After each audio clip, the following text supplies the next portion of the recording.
కాంగ్రెస్ ప్రభుత్వం రేవంత్ రెడ్డి గారి ప్రభుత్వం ఎన్నికల ముందు కాంగ్రెస్ పార్టీ అధికారంలోకి వస్తే మొత్తం బి కేటగిరీ సీట్లను కూడా కరీంనగర్ కోటలో అయితే ఏ విధంగా భర్తీ చేస్తారో ఆ విధంగానే ఇవాళ బి కేటగిరీ సీట్లను కూడా మేనేజ్మెంట్ సీట్లను కూడా భర్తీ చేస్తామని చెప్పి ఆ రోజు మాట ఇచ్చిన రేవంత్ రెడ్డి గారు ఇవాళ అధికారంలోకి వచ్చి సంవత్సరం నరైన కూడా ఇది 2వ సంవత్సరం నడుస్తున్నా కూడా ఇంతవరకు కూడా ప్రభుత్వం కూడా ఇవాళ ఇంజనీరింగ్ కాలేజీల కోసం ఇలాంటి డైరెక్షన్ ఇవ్వకపోవడం వల్ల ఇవాళ మొత్తం ఇవాళ రాష్ట్రంలో ఇంజనీరింగ్ కాలేజీలు మొత్తం కూడా ఇవాళ సిఎస్సి లాంటి కోర్సులు అన్నిటి కూడా ఒక్కొక్క విద్యార్థి దగ్గర ఇవాళ ఇప్పటికే కౌంటర్లు ఏర్పాటు చేసుకొని 20 నుంచి 20 లక్షల వరకు ఇవాళ డొనేషన్లు తీసుకుంటున్నారు.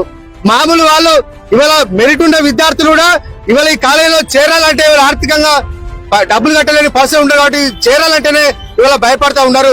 ఈ ప్రభుత్వం ఇంజనీరింగ్ కాలేజీలతోని యాజమాన్యాలతో కుమ్మక్కై ఇవాళ కరీంనగర్ కోటలో కరీంనగర్ కౌన్సిలింగ్ ఏ విధంగా నిర్వహిస్తారో బి కేటగిరీ సీట్ కూడా ఆ విధంగా నిర్వహిస్తారని చెప్పి మాట ఇచ్చిన ప్రభుత్వం ఇవాళ యాజమాన్యాలు పెట్టిన ఇవాళ బ్రైబ్ కు లొంగి ఇవాళ ఈ రాష్ట్రంలోని సామాన్య ప్రజానికం మీద ఇవాళ ఆర్థిక పరమైన భారం వేసే పరిస్థితి కనిపిస్తా ఉన్నది. ప్రభుత్వం దిగిరాకపోతే ఖచ్చితంగా ప్రభుత్వం మెడలు వంచినా సరే కానీ ₹1 వెంచడం కూడా ఈ ప్రభుత్వాన్ని వదిలే ప్రశ్న లేదు.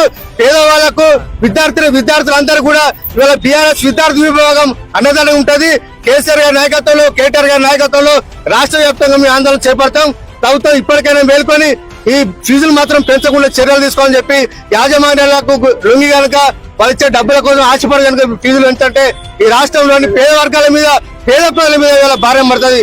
ఇప్పటికే చాలా ఇంజనీరింగ్ కాలేజీలు వాళ్ళ దగ్గర ఎలాంటి ఫ్యాకల్టీ లేకుండా సరిపోయేంత ఫ్యాకల్టీ లేకుండా కూడా మంచి ఫ్యాకల్టీ ఉందని చెప్పి ఎక్కువ జీతాలు ఇస్తామని చెప్పి ఇవాళ వాళ్ళు అన్ని రకాల ఖర్చులు పెంచుకొని ఇవాళ ఫీజులు పెంచాలని ఒక కుట్ర ఈ యాజమాన్యాలు ఇవాళ చేస్తున్నారు. వారి కనుక ఉన్నత విద్యా మండలి అధికారులు చైర్మన్ గారు మిగతా సెక్రటరీ గారు మిగతా వాళ్ళు కనుక లొంగి కనుక ఫీజులు పెంచే పరిస్థితి చేస్తే మాత్రం ఖచ్చితంగా బీఆర్ఎస్ ఆధ్వర్యంలో రాష్ట్ర వ్యాప్తంగా ఆందోళన చేపడతాం. ప్రభుత్వం వెంటనే దిగి రావాలి, దీనిపైన చర్యలు తీసుకోవాలని చెప్పి ప్రభుత్వాన్ని హెచ్చరిస్తా ఉన్నారు. బీఆర్ఎస్ ఆధ్వర్యంలో ఇలా హైయర్ ఎడ్యుకేషన్ కాడికి వచ్చి ఒక రిప్రజెంటేషన్ ఇవ్వడానికి వస్తే ఈ రోజు ఈ రాష్ట్రంలో ఉన్నటువంటి ఇంజనీరింగ్ కాలేజీలో ఉన్నటువంటి బి కేటగిరీ సీట్లు తక్షణమే ఆన్లైన్ ద్వారా ఫిలప్ చేయాలి, కన్వీనర్ కోట ద్వారా ఫిలప్ చేయాలని చెప్పి డిమాండ్ చేస్తాం. ఎందుకంటే ఇక్కడ తెలంగాణ చదువుకున్నటువంటి ఎస్సీ ఎస్టీ బీసీ మైనార్టీ పేద వర్గాల ప్రజలకు అందరూ కూడా విద్యార్థులకు అందరూ కూడా ఈ ఫీజులకు ఎందుకంటే వీళ్ళు పెంచేటువంటి ఫీజుల వల్ల భారం జరుగుతుంది కాబట్టి ఖచ్చితంగా బి కేటగిరీ సీట్లను ఆన్లైన్ చేయాలి. లేని పక్షంలో ఖచ్చితంగా రానున్న రోజుల్లో బీఆర్ఎస్ ఆధ్వర్యంలో మరిన్ని ప్రోగ్రాంలు కూడా ఉంటాయి.